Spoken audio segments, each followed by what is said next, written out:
আচ্ছা, অনেক ক্ষেত্রে আপনাদের মধ্যে একটা প্রশ্ন কাজ করতে পারে যে ভাইয়া ফেসবুক কনভার্সন এপিআইটা আসলে আমরা কেন ব্যবহার করব? তো ফেসবুক কনভার্সন এপিআইটা আসলে প্রয়োজনীয়তা কি? ঠিক আছে? সো আপনি যদি আসলে এর আগের ভিডিওটা দেখে আসেন তাহলে আই থিংক সো আপনি অলরেডি বুঝে গিয়েছেন যে ফেসবুক কনভার্সন এপিআইটা আসলে আপনার কেন দরকার। তারপর আমি যদি আপনাকে আরেকটু ব্রিফ করি যে ফেসবুক কনভার্সন এপিআইটা মেইনলি আপনার ব্যবহার করা হয় আপনার ডাটার কোয়ালিটি এবং ডাটার অ্যাকুরেসি বজায় রাখার জন্য। ঠিক আছে? এবং এইটার পাশাপাশি হচ্ছে আচ্ছা ডাটার অ্যাকুরেসি এবং ডাটার যে কোয়ালিটি এটা বজায় রাখা বলতে আমি আসলে কি বোঝাচ্ছি দেখেন আহ, সারা পৃথিবীতে এখন iOS 14 এর যে ডিভাইস গুলো আছে মানে অ্যাপেলের যে ডিভাইসটা আছে iOS 14 যে ডিভাইস গুলো আসলে অ্যাপল লঞ্চ করেছে রিসেন্টলি এই যে ডিভাইস গুলো আছে এবং 14.5 এর যে ডিভাইস গুলো আছে iOS এই ডিভাইস গুলোতে আপনার ফেসবুক পিক্সেল প্রপারলি কাজ করতে পারে না বা আসলে করে না। ঠিক আছে? অ্যাপেল এটাকে ব্লক করে দেয়, অ্যাকচুয়ালি ব্লক করে দেয় না, সেটা আসলে ইউজারের সামনে একটা নেগেটিভ ইমপ্রেশন ক্রিয়েট করে এবং এটা পপ আপ মেসেজ শো করে যে এই ওয়েবসাইটটা আপনার ডেটাটা ট্র্যাক করতে যাচ্ছে, আপনি কি পারমিশন দিবেন কিনা। ঠিক আছে?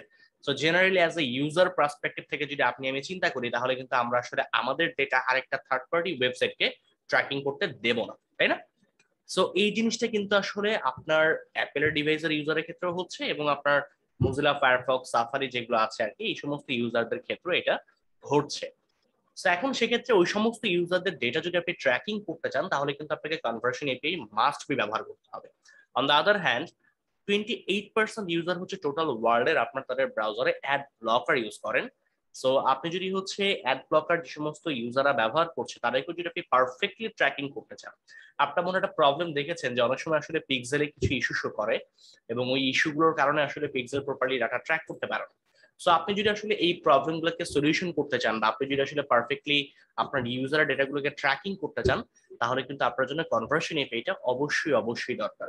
সো আই থিঙ্ক আপনি বুঝতে পেরেছেন যে কনভার্সন এপিআই জিনিসটা আসলে কতটা জরুরি এবং আপনি আপনার ওয়েবসাইটে আসলে কনভার্সন এপিআইটা কেন ইন্টিগ্রেশন করবেন বা আপনার ক্লায়েন্ট আসলে কেন কনভার্সন এপিআই দিয়ে কাজ করবে এই জিনিসটা আই থিঙ্ক আপনি ক্লিয়ার। সো তারপর যদি আপনার মধ্যে কোনো রকম প্রশ্ন থাকে আমি জাস্ট হচ্ছে সিম্পলি আপনাকে যদি একটু ফাইবারের কিছু স্ক্রিনশট দেখাই বা স্ক্রিনশট না অ্যাকচুয়ালি আমি যদি আপনাকে লাইভ দেখাই। আমি যদি হচ্ছে ফাইবারে গিয়ে ফেসবুক কনভার্সন এপিআই লিখে যদি সার্চ করি আপনি খেয়াল করে দেখবেন যে আসলে ফাইবারে কিন্তু কনভার্সন এপিআই যে কাজ আছে সেগুলো কিন্তু খুব ভালো ডিমান্ড আছে।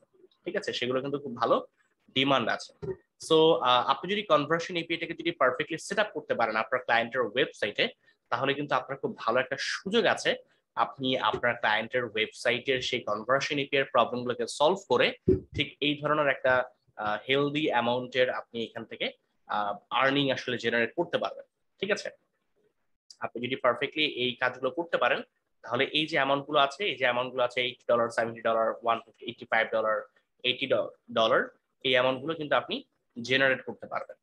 সো আই বিলিভ যে আপনি যদি আসলে আমাদের এই পুরো কোর্সটা পারফেক্টলি করেন তাহলে সেক্ষেত্রে আপনি আসলে এই কাজটা খুব সহজেই করতে পারবেন এবং তাদের মতো করে আপনিও এই ধরনের কনভার্সন এপিআই সার্ভিস ফাইবার বা আরো ভালো ভালো ইন্টারন্যাশনাল মার্কেট প্লেস গুলোতে এই ধরনের সার্ভিস আপনি প্রোভাইড করতে পারবেন।